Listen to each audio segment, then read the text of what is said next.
नमस्कार। आप सबका स्वागत है आपके अपने YouTube चैनल रीतु योग दर्शन में। तो बहुत सारे लोगों का ये सवाल था या ये शिकायत थी कि मुझे जुकाम रहती है, सर्दी रहती है, हफ्सी और दमा की भी परेशानी रहती है। जब सांस लेते हैं और जब नहीं भी कोई परेशानी रहती है ना, तो एक नोस्ट्रल से जो है ना हमारी सांसें अंदर जाती हैं, लेकिन दूसरे नोस्ट्रल से ना क्लियर सांसें अंदर जाने में दिक्कत होती है। तो इन सारी परेशानियों को जड़ से खत्म करने के लिए बहुत सारे योगाभ्यास हैं, बहुत सारे प्राणायाम हैं और बहुत सारी मुद्रा भी है। लेकिन मैं आज इस वीडियो के माध्यम से 2 प्राणायाम और 1 मुद्रा बताने जा रही हूँ, जिसको आप रेगुलर अपने रूटीन में शामिल करेंगे ना, तभी आप सही हो पाएंगे। इसके साथ ही वीडियो के एंड में ना मैं एक रेमेडी भी बताऊंगी।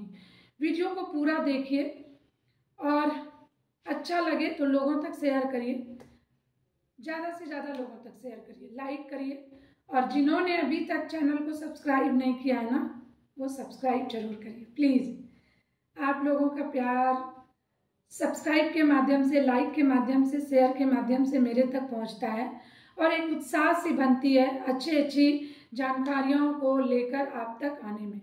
तो चलिए अभी हम लोग पहले वीडियो में जानेंगे वो 2 प्राणायाम और 1 मुद्रा क्या है और उससे हमारे क्या फायदे हो सकते हैं। वैसे प्राणायाम सारे कर सकते हैं, लेकिन कम समय में आप ये 2 प्राणायाम और 1 मुद्रा को कर सर्दी, जुकाम, खांसी, दमा, हफ्सने जो सांसें फूलने की समस्या होती है, या आपके जो नोस्ट्रल एक से सांस जाती है दूसरे बंद हो जाती है, इन सारी समस्याओं से आप निजात पा सकते हैं। 1 वीक तक आप लगातार करिए, आपको फर्क नजर आएगा।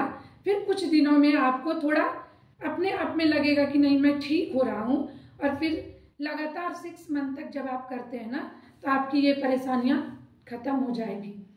तो चलिए सीखते हैं पहले 2 प्राणायाम और फिर बाद में 1 मुद्रा। बहुत ही महत्वपूर्ण है, बहुत ही महत्वपूर्ण ये 2 प्राणायाम। इन 2 प्राणायाम से सिर्फ यही लाभ नहीं मिलते, और भी कई सारे लाभ मिलते हैं। तो शुरू करते हैं वो 2 प्राणायाम जो आपके कफ काउच को खत्म कर सकता है, हफ्सी, दमा, जो साइनस की प्रॉब्लम है ना, वो भी ये 2 प्राणायाम और 1 मुद्रा से आपकी खत्म हो सकती है। तो स्टार्ट करते हैं। अनुलोम विलोम सबसे पहला प्राणायाम, ये रोज करने हैं हमें। कितने करने? आधे घंटे समय आपको निकालने होंगे। आधे घंटे के बिना गुजारा नहीं है। अगर आप सिर्फ देख कर छोड़ रहे हैं ना, तो परेशानियां तो जाने से रही, वो और बढ़ेगी और सर दर्द देगा आपको। धीरे धीरे आपकी परेशानियां और बढ़ेगी, खतरनाक होते जाएगा। तो आज से ही शुरू कर दीजिए। और एक और मेरा ये रिक्वेस्ट है कि इसे खाली पेट सुबह करें तो ज़्यादा बेहतर है। सुबह अगर समय नहीं है तो शाम में, अगर आपने खाना 2 बजे खाया है तो आप इसे 7 बजे रात में करें। मतलब कम से कम 4, साढ़े 3, 4 घंटे का गैप जरूर दें, तो आपको प्रॉपर फायदा मिलेगा। चलिए शुरू करते हैं। इस तरह से लेफ्ट से खींचेंगे, राइट से छोड़ेंगे, फिर राइट से खींचेंगे, लेफ्ट से छोड़ेंगे। शुरुआत के 1 वीक या 10 दिनों तक आपको ऐसे ही करना है। इनहेल बराबर बराबर और एक्सेल बराबर, फिर इनहेल फिर एक्सेल। थोड़ी प्रैक्टिस हो जाए तो आप इसको थोड़ा फोर्सली खींचेंगे, बहुत फोर्सली नहीं खींचना है। देखिए किस तरह से,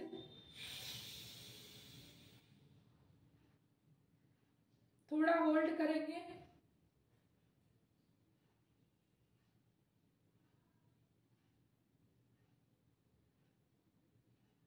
फिर उसी तरह से फोर्सफुली छोड़ेंगे।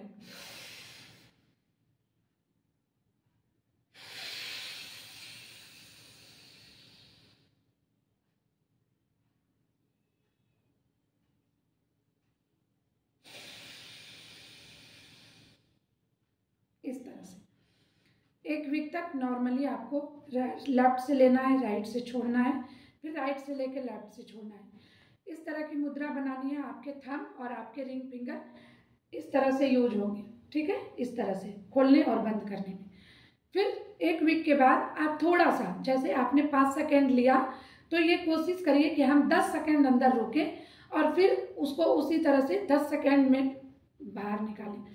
आपको पहले जितना बन पाए, तो इस तरह से थोड़ी थोड़ी करके आपको 5 लिया, 10 अंदर फिर बाहर, इस तरह से इसको थोड़ा थोड़ा आपको होल्ड करने की आदत डालनी है, पूरक, रेचक और कुंभक। इस तरह से थोड़ी थोड़ी अंदर रोकना है। उससे क्या होगा ना कि आपकी जो मन को शांति भी मिलेगी, ब्रेन मतलब मस्तिष्क भी अच्छा होगा, साथ में आपकी जब आप होल्ड करेंगे अपने अंदर वायु को, ऑक्सीजन को, तो फिर वो जो बाहर निकलेगी तो वहाँ से आपके विषाक्त पदार्थों को लेते हुए बाहर निकलेगी, गंदगी को लेते हुए बाहर निकलेगी, जो आपके लिए अच्छी चीज़ है। तो ये हो गई अनुलोम विलोम। अब दूसरे चीज़ों की बात करें, जो सबसे इम्पॉर्टेंट प्राणायाम है वो है आपके भस्त्रिका। करने किस तरह से? कमर गर्दन सीधी, चेहरा सामने, सांस को खींचिए इस तरह से, खींचते रहिए, पूरा अंदर भरिए।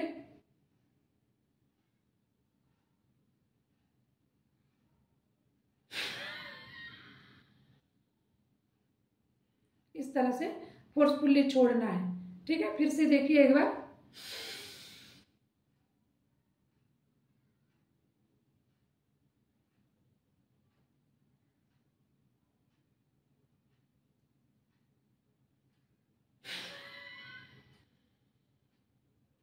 इस तरह से एक बार और दिखाती हूँ।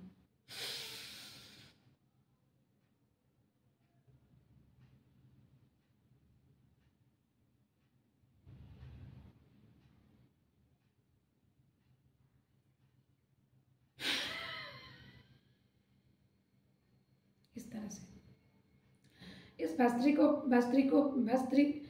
भस्त्रिका प्राणायाम को भी आपको कम से कम 50 टाइम्स, स्टार्टिंग में 10, 15, 20 करिए, फिर कम से कम 50 बार इसको करिए। आप देखेंगे कि 1 से 2 वीक में ही आपकी जो परेशानी है ना वो थोड़ी कम होगी और धीरे धीरे आपका वो खत्म हो जाएगा। तो ये इम्पॉर्टेंट है 2 प्राणायाम आपके लिए। मैंने तीसरी मुद्रा की बात की थी, वो है काकी मुद्रा। वैसे काकी मुद्रा के बहुत सारे फायदे हैं, ठीक है ना, बहुत सारे। जैसे ये आपके चित्त को, आपके मन को शांत करती है, ठंडक पहुंचाती है, वैसे ये आपके शरीर को गर्म भी करती है। तो आपके साइनस की प्रॉब्लम, नाक बहने की समस्या, गले में खराश, दमा, हफ्सी, इन सब में ये काकी मुद्रा बहुत ही आपको लाभ पहुंचाएंगे। तो काकी मुद्रा की स्पेशल वीडियो भी मैंने डाली है, वहाँ भी देख सकते हैं आप, और मैं इसमें भी बता रही हूँ। इस तरह से क्या करना है, देखिए, कौवे की तरह। काकी का मतलब होता है कौवा, काकी शब्द संस्कृत से है। उसी तरह से चोंच को बना के वायु को अंदर खींचनी है, आवाज के साथ, थोड़े फोर्स के साथ, और फिर थोड़ा होल्ड कर सकते हैं तो करिए, और फिर धीरे धीरे नाक से सांस को बाहर निकाल देनी, हवा को। ध्यान आप अपने नासिका के अग्र पर रख सकते हैं। अगर आपको दिक्कत हो तो आप आंखें बंद करके भी कर सकते हैं, कोई प्रॉब्लम नहीं है। ठीक है, तो चलिए कैसे करनी है देखिए। पहले मैं सहज सरल तरीके से आंखें बंद करके बताती हूँ। देखिए, बैठ गया इस तरह से, हस्त मुद्रा लगानी ही लगानी है, ज्ञान चिन्ह कोई भी मुद्रा। तो देखिए,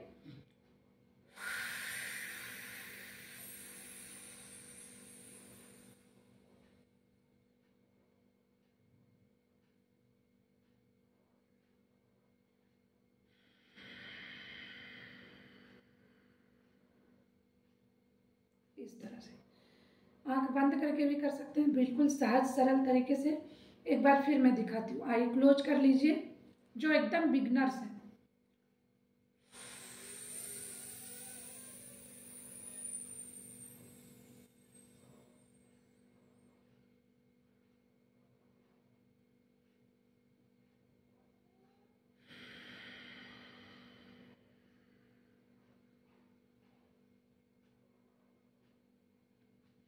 इस तरह से एक बार फिर बताती हूँ।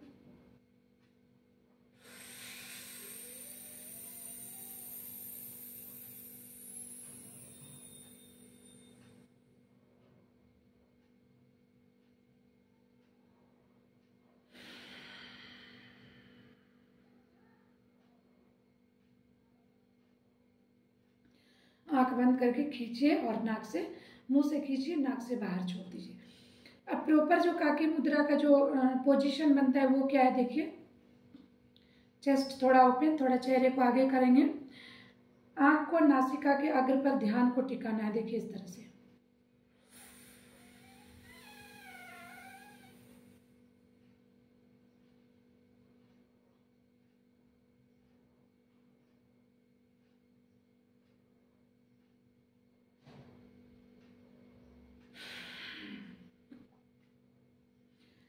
मुंह से खींच लिया, थोड़ा अंदर होल्ड किया और फिर नाक से छोड़ दिया। थोड़े दिनों में आप इस तरह से अपने ध्यान को नासिका अगर टिकाने की कोशिश करिएगा तो आपको अगर थोड़ा तनाव फील हो आंखों में तो आंख बंद कर सकते हैं, लेकिन धीरे धीरे कोशिश करने, इसका अलग ही महत्व है, उसके बारे में भी मैं कभी एक्सप्लेन करूंगी। फिर से एक बार बताती हूँ।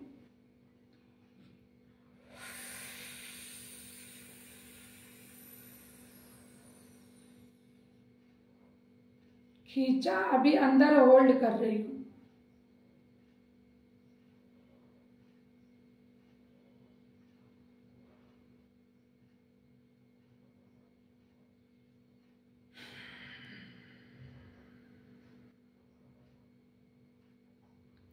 इस तरह से पेट को थोड़ा अंदर खींचते हुए, कॉन्ट्रैक्ट करते हुए, सिकुड़ते हुए नाक से सांस को बाहर छोड़ देना। तो इस तरह से दोनों हथेलियों को फिर खत्म हो जाए तो दोनों हथेलियों को अच्छे से रब करिए। थोड़ी ये गर्म होनी चाहिए, वार्म, थोड़ा इसमें हीट जनरेट होना चाहिए, और फिर आंखों पर उस हीट को लगाइए ऐसे, और थोड़ा चेहरे पर भी ऐसे ऐसे करके लगा लीजिए और फिर छोड़ दीजिए। काकी मुद्रा के और भी बहुत सारे फायदे हैं। चेहरे की झुर्रियाँ जाती हैं, स्किन में ग्लो आता है, आपके उदर यानी पाचन तंत्र, उदर के रोग अच्छे होते हैं, बहुत सारे इसके फायदे हैं। लेकिन फिलहाल अभी हफ्सी, दमा, कफ, साइनस, सर्दी, जुकाम की बात हो रही है, तो उसके लिए ये 2 प्राणायाम और 1 मुद्रा आप लोगों ने अभी तक समझ लिया। मैं बात कर रही थी रेमेडी की, जिससे सर्दी, जुकाम, हफ्सी, खांसी, इन सारी चीज़ों की प्रॉब्लम है ना। आप किसी भी क्षेत्र से हो, आप सहजन को जानते होंगे, ड्रम स्टिक, बहुत सारे जगहों पे इसे मोरिंगा भी बोला जाता है। उसके पत्ते को, बहुत ज़्यादा पत्ते नहीं लेने हैं, थोड़े से पत्ते, इतने से, ठीक है, इतने से पत्ते आप इस तरह से उसके पत्ते तोड़कर इतना सा उठा लीजिए और उसको 1 गिलास पानी में डालकर उसका काढ़ा बना लीजिए। 1 गिलास पानी को 1 कप बना लीजिए, और उसमें थोड़ी सी गोल जो मरीच होती है, काली मरीच, और थोड़ा काला नमक यानी ब्लैक सॉल्ट डाल के उसको सिप सिप करके गरम गरम सुबह सुबह खाली पेट उसको पीजिए। तो आपके कफ काउच की समस्या जाएगी, गले की खराश जाएगी, बंद नाक भी खुलेगी, सर्दी जुकाम में भी आराम मिलेगा। फिर से एक बार सुन लीजिए, सहजन, मोरिंगा, ड्रम स्टिक, जिनके जगहों पर जो बोले जाते हैं उसके पत्ते बहुत सारे नहीं लेने हैं, थोड़े लेने हैं, इतने, बहुत सारे नहीं यूज करने, इतने पत्ते 1 गिलास पानी में डालकर उसको बॉयल करते रहिए कढ़ाई पे किसी भी बर्तन में, और जब वो 1 कप बन जाए उसको छान लीजिए। उसमें काली मिर्च पाउडर तब जरा सा 1 पिंच, और थोड़ी सी स्वादानुसार आप काला नमक थोड़ा कम ही डालिए, डाल के उसको मिलाकर सुबह सुबह खाली पेट पीजिए। उससे आपको बहुत हेल्प मिलेगी आपकी इस परेशानियों में। तो आज के वीडियो में इतना ही। उम्मीद करती हूँ आपको वीडियो बहुत पसंद आएगी और आपके लिए बहुत कारगर भी साबित होगी। तो मिलते हैं अगले वीडियो में और भी अच्छे जानकारियों और अच्छे अभ्यासों के साथ। तब तक के लिए धन्यवाद।